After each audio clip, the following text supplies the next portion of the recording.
You ask Tiger to solve. This deals with linear equations with one unknown. The final result is m equals 24. Let's solve it step by step. Group all constants on the right side of the equation. Subtract 1 from both sides.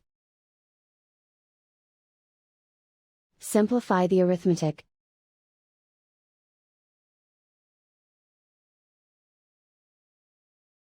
Isolate the m.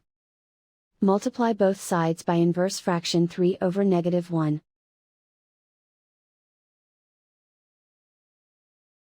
Group like terms.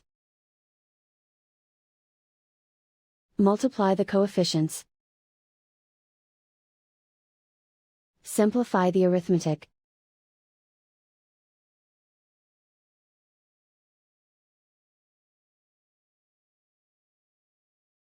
And so the final result is m equals 24.